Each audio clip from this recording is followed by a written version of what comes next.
Second है atom economy. Atom economy, अब ये एटम इकोनॉमी क्या है ये समझिए। एटम इकोनॉमी मतलब ये होता है कि जो हमें प्रोडक्ट चाहिए उसका परसेंटेज ज़्यादा हो। Atom economy is a major of amount of atoms from the starting material that are present in the useful product at the end of chemical process. अरे अरे बाप रे बाप, इतनी भारी इंग्लिश हमको तो नहीं समझ रही सर। देखिए क्या कह रहा है एटम इकोनॉमी में कि ये गिनेगा, मेजर करेगा अमाउंट ऑफ एटम्स, कहाँ के, स्टार्टिंग मटेरियल के, स्टार्टिंग के कितने एटम्स जो है वो हमारे प्रोडक्ट में। इसको समझते हैं हम एग्जाम्पल से। हम ले लेते केक का एग्जाम्पल। केक का मान लीजिए आज छुट्टी का दिन है, आपको केक बनाना है घर पे, तो आपने क्या किया, आपने कौन से मटेरियल लिए, आपने वाटर लिया, वाटर के बाद में आपने फ्लावर लिया, फिर आपने शुगर लिया, शुगर के बाद आपने कुछ इसेंस वगैरह ले लिए, ये सारी चीज़ें आपने मिक्स कर दी। मिक्स करने के बाद में आपके पास बन गया केक, एक फाइनल प्रोडक्ट। केक एक बन गया क्या, फाइनल प्रोडक्ट। अब समझो कि केक के अंदर हम वही इंग्रेडिएंट डालेंगे जो कि हमारे लिए ज़रूरी है। हम ऐसे इंग्रेडिएंट डालना प्रेफर ही नहीं करेंगे जो केक में कोई यूज़फुल ही ना हो। समझ रहा, इसमें मान लीजिए हमने ऐसे तरीके की अब कुछ चीज़ें डाल दी खाने वाली जो कि इसका कोई यूज़ ही नहीं है, कुछ भी यूज़ नहीं है, हम इसमें कुछ और ऐसा ही डालेंगे ही नहीं जो इसमें रिस्पॉन्सिबल रहेगा उसके टेस्ट के लिए। तो हम ऐसे ही केमिकल रिएक्शन की भी बात करते हैं कि केमिकल रिएक्शन में भी हम इन चीज़ों को ऐड करेंगे, कहाँ पे, रॉ मटेरियल्स या फिर रिएक्टेंट्स में, जो कि मैक्सिमम प्रोडक्ट में यूटिलाइज हो। केक के अंदर यूटिलाइज हुई नहीं ये सारी चीज़ें, ऐसी कोई चीज़ आप डालोगे ही नहीं जो इसमें यूज़ की है ही नहीं। तो वैसा ही good atom economy means most of the atoms of the reactant are incorporated in the desired product.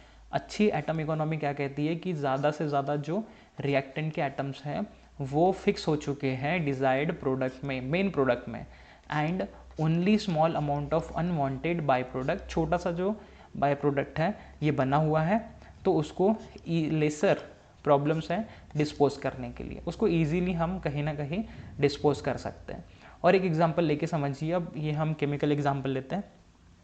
जैसे हम हाइड्राजीन बनाना चाहते हैं, हाइड्राजीन, तो हाइड्राजीन बनाने के लिए पहले मेथड यूज़ करते थे NaOCl के साथ में NH3 मतलब अमोनिया मिलाते थे, और यहाँ से मिलता था हाइड्राजीन, ये प्लस NaCl प्लस H2। तो देखो हाइड्राजीन तो मिल गया, लेकिन हाइड्राजीन के साथ में हमें वाटर मिला और NaCl मिला। चलो वाटर को तो हम इजीली निकाल सकते हैं, लेकिन NaCl तो हमारे लिए वेस्ट हो गया ना, जो कि हमें नहीं चाहिए था इस प्रोसेस में, तो भी हमें मिल गया वो। तो इसके अल्टरनेटिव हमने क्या किया, इसको यूज़ किया H2O2 की जगह, NaOCl को हटा दिया और हमने यूज़ किया H2O2 को, और उसके अंदर डाल दिया अमोनिया। इसके बाद क्या हुआ, हमें हाइड्रोजन मिला और हाइड्रोजन के साथ में हमें वाटर भी मिला।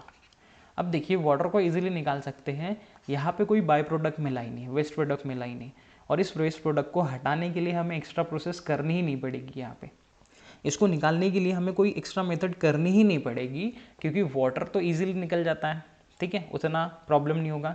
यहाँ जो NaCl मिल रहा था वो वेस्ट क्रिएट कर रहा था। ओके, तो हम ऐसे तरीके से यूज़ करेंगे रिएक्शन को जिसमें एटम इकोनॉमी ज़्यादा हो। अब इसको एटम इकोनॉमी के आसान भाषा में बताते हैं। एटम इकोनॉमी को आसान भाषा में बताते हैं क्या होता है, जिसमें रिएक्टेंट के मैक्सिमम एटम्स प्रेजेंट हो, रिएक्टेंट के मैक्सिमम एटम्स प्रेजेंट हो कहाँ पे, प्रोडक्ट में, उसको हम कहेंगे एटम इकोनॉमी अच्छी है, एटम इकोनॉमी अच्छी है। ओके ओके बच्चों, ओके चलिए इसको हम लेते हैं एक एग्जांपल से और जो हमारे बुक में दिया। तो देखिए इस तरीके से फार्मूला कि कंसेप्ट ऑफ एटम इकोनॉमी ये बताता है हमें कि कितना अनवांटेड प्रोडक्ट है किसी रिएक्शन में।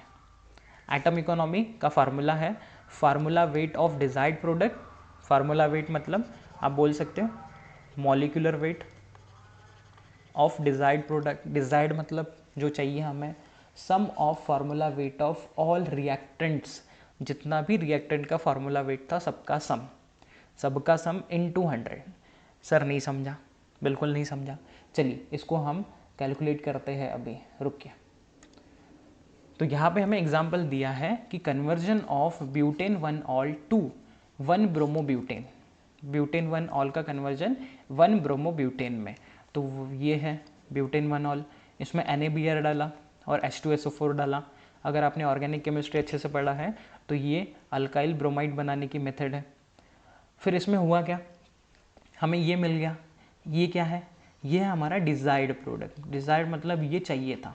और ये क्या है हमारा वेस्ट प्रोडक्ट या बाई प्रोडक्ट बोल सकते हैं। वाटर को निकालने के लिए इतनी प्रॉब्लम नहीं होगी जितनी प्रॉब्लम बाकी सबको निकालने में होगी, ठीक है। तो क्या बोले हैं, डिज़ायर्ड प्रोडक्ट का मॉलिक्यूलर मास, मॉलिक्यूलर मास देखिए यहाँ पे कार्बन कितना है 1 2 3 4, तो 4 × 12 करेंगे हम, प्लस 9 × 1। सर 12 क्यों किया, क्योंकि कार्बन का जो एटॉमिक मास है वो 12 होता है, हाइड्रोजन का एटॉमिक मास नंबर 1 होता है, ठीक है, समझ रहा। इस तरीके से किया जाएगा। इनके एटॉमिक मासेस पुट किए गए और नीचे इनके पूरे रिएक्टेंट के पुट किए जाएंगे। नीचे में पूरे रिएक्टेंट के, ऊपर में सिर्फ डिज़ायर्ड प्रोडक्ट के और नीचे में पूरे रिएक्टेंट के, दोनों को देखा जाएगा, मतलब डिवाइड किया जाएगा और 100 से फिर मल्टीप्लाई करेंगे। तो एटम इकोनॉमी आई 49.81%, 49.81%, जो कि बहुत कम है, बहुत कम है। सोचो बच्चों, आप ऐसी कोई रिएक्शन ही नहीं करना चाहोगे जिसमें आपका मेन प्रोडक्ट 50% से कम मिल रहा है, तो वो तो बहुत घाटे वाला हो गया। एक और एग्जांपल मैं समझाता हूँ और वो 100% एटम इकोनॉमी देती है। जैसे देखिए हिग्स 1 इन, चलिए आप लोग बताना, ये हिग्स 1 इन के साथ में हमने प्लस कर दिया हाइड्रोजन को, in the presence of palladium platinum, तो ये डबल बॉन्डेड है, इसमें हमने हाइड्रोजनेशन किया। अब बताइए प्रोडक्ट क्या होगा, देखते किस बच्चे को आता अच्छे से, बताइए जल्दी से। हमने हिग्स 1 इन के अंदर हाइड्रोजन की एडिशन की in the presence of palladium और प्लेटिनम, क्या मिलेगा यहाँ पे, बोलिए जल्दी से बच्चों, क्या मिलेगा यहाँ पे।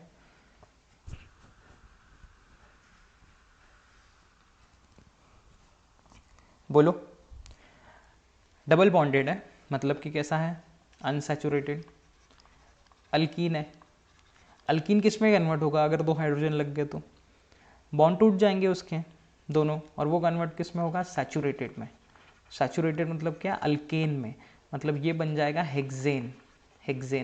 अब आप देखोगे तो आपके लिए हेक्स 1 इन और ये दोनों क्या है, रिएक्टेंट, और रिएक्टेंट के पूरे जो एटम्स है वो प्रोडक्ट में प्रेजेंट है, मतलब कि एटम इकोनॉमी होगी 100%।